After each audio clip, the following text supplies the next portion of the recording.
નમો ભગવતે વાસુદેવાય। 10મા સ્કંદનો અધ્યાય 47મો। ઉદ્ધવે ગોપીઓને તત્વજ્ઞાન કહ્યું।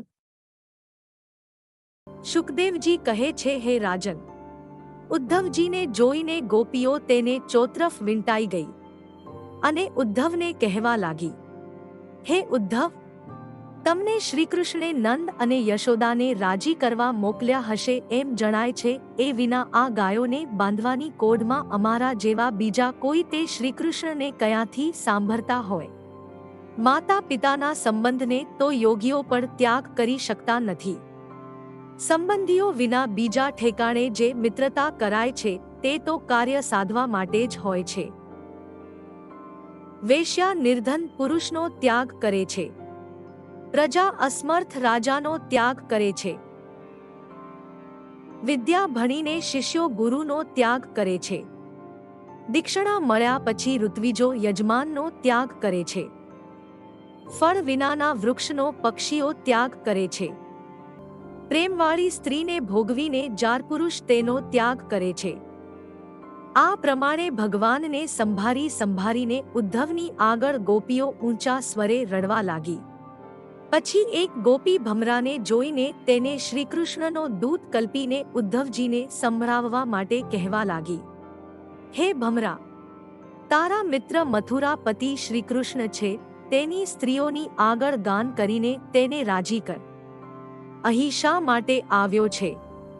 સકૃદ્ધર સુધા સ્વામ મોહિની પાયત્વા સુમ્નસિવ સદ્યસ્તત્યજેસ્માન ભવાદ્રેક પરિચરતી કથાન તત્પાદ પદ્ય તો પદ્મા હ્યપી બત હૃચ્ચેતા ઉત્તમ શ્લોક જલ્પે હૈ। હે ભમરા, તું પુષ્પને સૂંઘીને તેને પડ્યું મૂકીને જેમ ચાલ્યો જાય છે તેમ કૃષ્ણે પણ અમને એકવાર અધરામૃત પાઈને અમારો ત્યાગ કર્યો છે। લક્ષ્મી શ્રીકૃષ્ણના ચરણ કમળની સેવા કેમ કરતી હશે? હા, જણાયું, શ્રીકૃષ્ણે ખોટી વાતો કરીને લક્ષ્મીનું ચિત્ત હરી લીધું છે। મૃગ્યુરીવ કપીન્દ્રન વિવ્યધે લુબ્ધધર્મા સ્ત્રિયમકૃત વિરૂપા સ્ત્રીજિતઃ કામ્યાનામ બલિમ્પી બલિમત્વાવેશ્ય ધ્વાંક્ષવદ્યઃ તદ્લમ સિત્સખેર દુસ્ત્યજસ્તત કથાર્થ। જેણે ક્રૂરતા કરીને શિકારીની માફક વાળીને બાણથી વિંધી નાખ્યો હતો, પોતાને પરણવા ઇચ્છતી શૂર્પણખાને નાક કાન કાપીને વિરૂપ કરી હતી। કાગડો શ્રાદ્ધ ખાઈને હાપરાના નાળિયાને ઉખાડતો જાય છે તેમ બળીરાજા પાસેથી બલિદાન ત્રિલોકી લઈને સામો તેને બાંધ્યો। શ્રીકૃષ્ણે આ કાર્ય કાગડાના જેવું જ કર્યું છે। તેથી કાળિયાની સાથે મિત્રતા કરવી ન જોઈએ।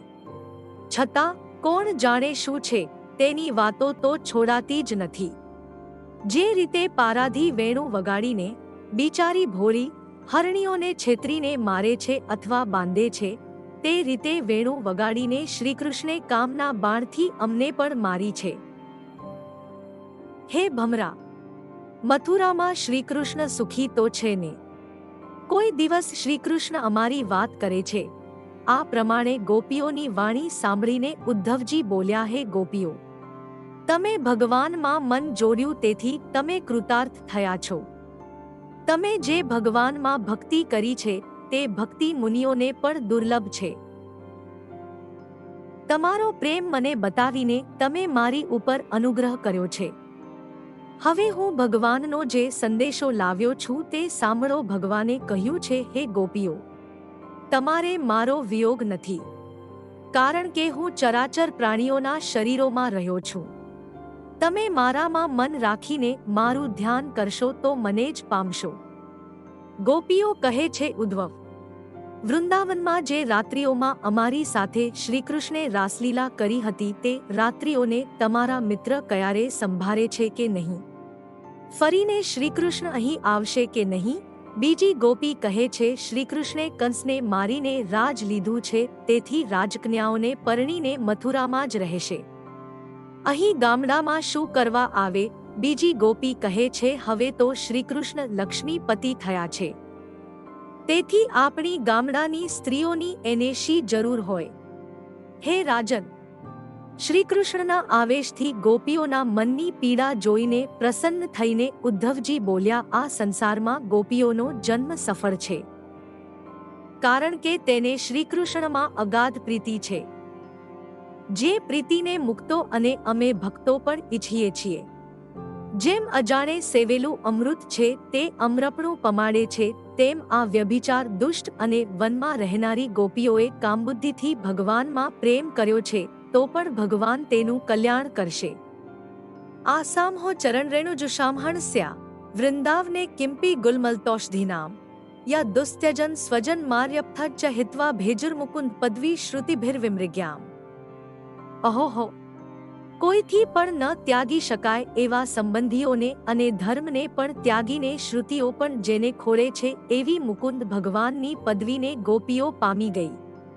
જેના માથે એ ગોપીઓના ચરણની રજ પડતી હોય એવા વૃંદાવનના વૃક્ષવેલીઓમાં મારો જન્મ થાય. પછી ઉદ્ધવજીએ મથુરામાં જઈને વ્રજવાસીની ભક્તિની ભગવાનની આગળ વાત કરી. 10મા સ્કંદનો 47મો અધ્યાય સંપૂર્ણ.